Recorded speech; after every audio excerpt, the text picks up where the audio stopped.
राष्ट्रपति आदरणीय द्रौपदी मुर्मू जी ने संसद के बजट सत्र को शुरू करने के लिए अपना अभिभाषण पढ़ा। यह देश के लिए बहुत गौरव का क्षण था और यह बहुत पीड़ा की बात है कि भारतीय संसदीय मर्यादा के सम्मान के लिए इतने महत्वपूर्ण अवसर पर आम आदमी पार्टी और टीआरएस ने इस अभिभाषण का बहिष्कार किया। यह बहुत ही पीड़ादायक है। इसका मतलब क्या है? क्या देश की राजनीति में विरोध के लिए हम सारी संवैधानिक मर्यादाओं को तार तार कर देंगे? It is indeed very regrettable, unfortunate and condemnable that on a very historic day, when the first ever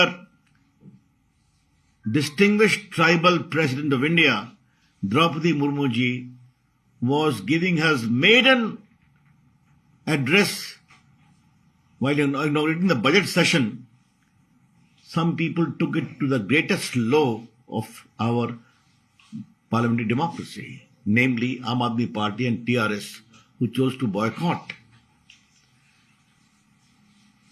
मैं ऐसे लोगों से एक ही आग्रह करूंगा कि लोकतंत्र में राजनीति में विरोध होता है, लेकिन विरोध की एक मर्यादा होती है, उसका एक स्तर होता है।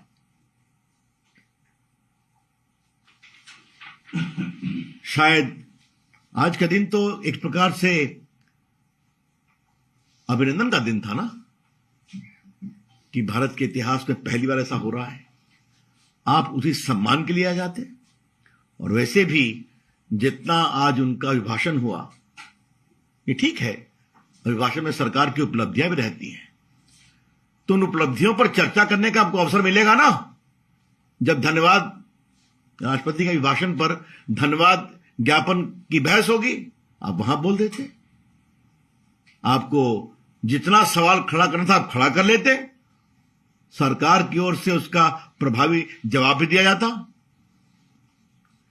लेकिन आपने बहिष्कार किया क्यों किया आपने?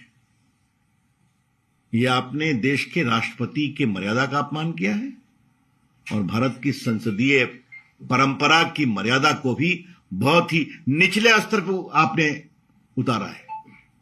यह बहुत ही पीड़ादायक है, यह मैं कहना चाहता हूं। और कुछ लोग जो बार बार कह रहे हैं कि इसमें सरकार की उपलब्धियों की क्यों चर्चा होती है, तो जो लोग विपक्ष के नेताओं की सरकार है, पार्टियों की सरकार है, जो थोड़ी बहुत है, वहां क्या होता है? जब सदन शुरू होता है बजट सत्र, तो वहां अभिभाषण में क्या पढ़ा जाता है बताया जाए? तो लोग क्या रहे हैं? और कोई गलत बात कही गई है क्या? सारी बातें कंक्रीट रूप से कही गई। भारत की संस्कृति, भारत के संस्कार, भारत के सद्भाव और भारत में समावेशी विकास, जहां प्रभु राम का मंदिर भी बन रहा है, तो भारत आज इंफ्रास्ट्रक्चर में भी आगे बढ़ रहा है, चिप भी बना रहा है, सैटेलाइट भी छोड़ रहा है, मोबाइल मैन्युफैक्चरिंग भी हो रही है। आज 220 करोड़ लोगों को टीके लगाए गए और आज भारत के आर्थिक विकास को आईएमएफ की रिपोर्ट भी कंफर्म कर रही है, जो इकोनॉमिक सर्वे में विस्तार से रखा हुआ है। फिर भी आपको सब पर बोलने का अधिकार था। जो बहिष्कार किया, यह बहुत दुर्भाग्यपूर्ण है और हम इसकी भर्त्सना करते हैं पार्टी की ओर से। और पूरे देश में संदेश जाना चाहिए कि ये लोग लोकतंत्र का सिर्फ स्वांग करते हैं, लेकिन लोकतांत्रिक मर्यादाओं का तिरस्कार करते हैं। ये बहुत दुर्भाग्यपूर्ण है। इसलिए पार्टी की ओर से औपचारिक टिप्पणी करना आवश्यक था और इन दोनों पार्टियों ने जो आचरण किया है, ये बहुत दुर्भाग्यपूर्ण है। और हम अपील करेंगे सारी पार्टियों से कि हमारे आपके विरोध होंगे, लेकिन हम कुछ तो स्तर रखेंगे कि नहीं, इसका वो ध्यान रखें। धन्यवाद। सर, उनसे पूछा गया, बीआरएस और आम आदमी पार्टी के लोगों से पूछा गया कि आपने राष्ट्रपति के अभिभाषण का बहिष्कार क्यों किया, तो उन्होंने कहा कि राष्ट्रपति का पूरा सम्मान हम लोग करते हैं, लेकिन हम लोग मोदी सरकार की नीतियों से खपाएं इसलिए उसका बायकॉट किया। तो भाई आप बॉयकॉट किसका कर रहे हैं? ये तर्की बिल्कुल बेबुनियाद है। अभिभाषण राष्ट्रपति जी दे रही ना। और फिर मैंने कहा आपको तो पूरा अवसर मिलेगा जब सदन में धन्यवाद राष्ट्रपति जी को देने की बहस होगी, अपनी बात कह देते वहां पर। This question was also put forward to the PRS Secretary General and the Leader of the House when we asked him that why exactly he's not going to the Parliament and oppose whatever he wants to say, because he's been elected a member, but he stated that we are not going there because nobody listens to us. We want to raise the other issues, sir. I think everyone is entitled to make his point or his party's view. Who has stopped? I know for sure they have raised their issues on many times in both the houses and they have been given the opportunity. But those who are making grievances, what is the conduct of their government in their respective states? Do they allow opposition to make it some point?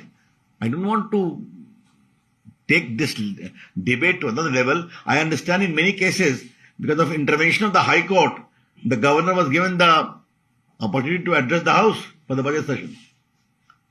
Sir मैं मोहित हूँ तहजीब TV से।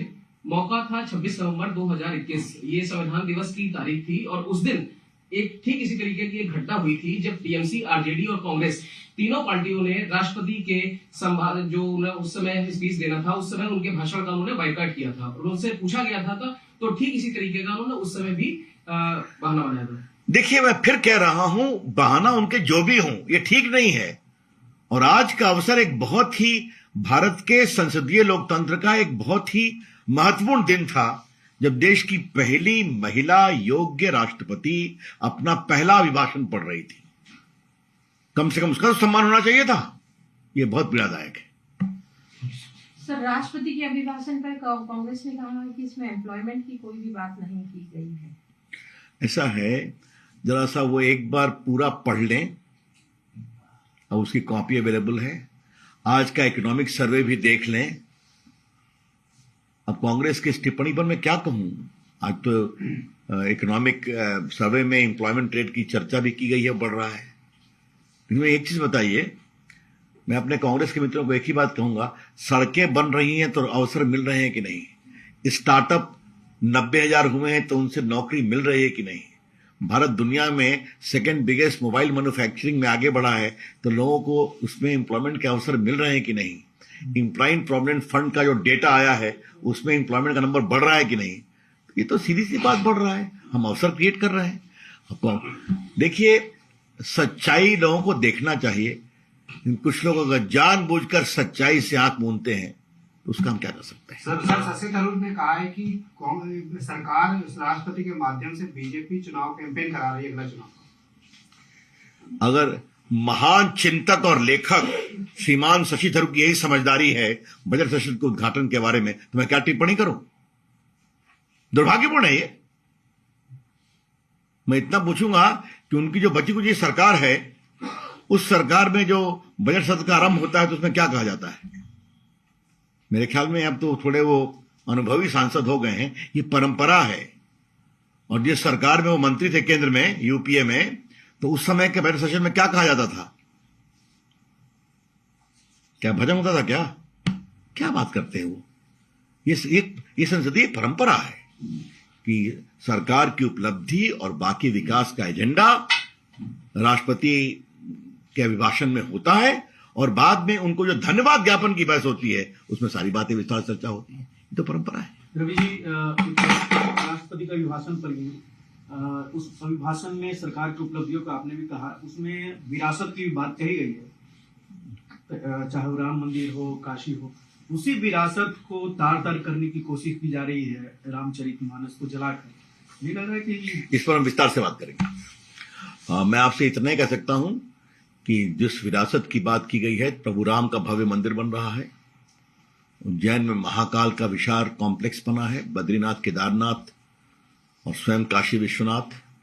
तो जो भारत की सनातन परंपरा है, उसकी धरोहर भी प्रभावी उज्जवल होनी चाहिए। और इसका फायदा सीधा मिला है कि आज देखिए, क्या काशी हो, क्या अयोध्या हो, क्या कश्मीर हो, क्या केदारनाथ हो, क्या बद्रीनाथ हो, देश के श्रद्धालु लाखों लाखों की संख्या में वहां जा रहे हैं। तो इस सबों का एक देश की छवि और विकास दोनों पर असर पड़ता है। धन्यवाद। चलिए, नीतीश कुमार तो बोलेंगे, हैं? नीतीश कुमार ने कहा कि अभिभाषण में महिलाओं पर बहुत फोकस था, महिला कल्याण पर, जिस तरह से राष्ट्रपति ने कहा और प्रधानमंत्री ने भी इसका जिक्र किया था कि कल वित्त मंत्री निर्मला सीतारमण भी महिला है और आज आदिवासी राष्ट्रपति महिला पहला भाषण देख रहे हैं। तो जिस तरह से महिला कल्याण पर फोकस, उस पर क्या कहना है? देखिए, बहुत ही महत्वपूर्ण बात है। मेरा थोड़ा अनुभव है देश की राजनीति को देखने का, लेकिन जितने प्रभावी रूप से महिलाओं के कल्याण के लिए प्रधानमंत्री जी स्वयं संकल्पित हैं, वो बहुत प्रेरणादायी है। मुझे याद है कि 15 में जेंडर गैप हुआ था तो हरियाणा में वो गए थे इसका उद्घाटन करने, बेटी बचाओ बेटी पढ़ाओ। उनकी टिप्पणी मुझे आज तक याद है, अगर बेटी नहीं बचाओगे तो बहू कहां से लाओगे। और आज आप देख रहे हैं 26 जनवरी, आज भारत की बेटियां सेना में बड़ी अफसर बन रही हैं, फाइटर प्लेन उड़ा रही हैं। भारत की महिला सीआरपीएफ बेस्ट परफॉर्मिंग दस्ता बन रहे हैं। भारत की बेटियां सैटेलाइट के उसमें भी काम कर रही हैं। भारत की बेटियां आज क्रिकेट में वर्ल्ड में टॉप पहुंच रही हैं। ये जो पूरी सोच है ना कि हमें अपनी बेटियों को किस तरह से समर्थवान बनाना है, चाहे वो क्रिकेट हो, चाहे वो खेल हो, चाहे वो पढ़ाई हो, चाहे वो देश की सुरक्षा हो। और आप देखेंगे विशेष रूप से इस बात की चिंता की गई कि चाहे वो नेवी का कंटिजेंट हो, एयरफोर्स का कंटिजेंट हो, मिसाइल कंटिजेंट हो, ये सबको एक महिला ऑफिसर लीड कर रही थी। तो ये अपने आप इस बात को दिखाता है कि महिलाओं की पढ़ाई, और चाहे वो बेटी बचाओ बेटी पढ़ाओ, इन सबों में, और जिस तरह से आपने आज माननीय राष्ट्रपति जी ने महिलाओं के विकास के बारे में सारे आंकड़े बताए, ये देश के बदलते हुए उसका संकेत है।